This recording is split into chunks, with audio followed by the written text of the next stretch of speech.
Cash flow problems. Tingin ko typical yan sa ating mga negosyante, particularly if you are micro, small, or even medium enterprise.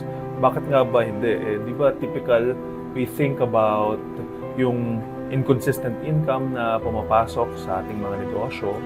Siyempre may mga payables tayo, yung mga utang na kailangan nating pagbayaran. Nandun din siyempre yung pressure na kailangan nating masustain and we need to ensure na afloat yung ating negosyo. And those challenges are certainly giving us the anxiety extra and yung stress level natin tumataas dahil doon. But if I'll be asked kung paano natin masusolusyonan yan, I think ang nakikita ko lang naman talaga dyan ay yung pinaka-basic foundation, and that is proper financial management.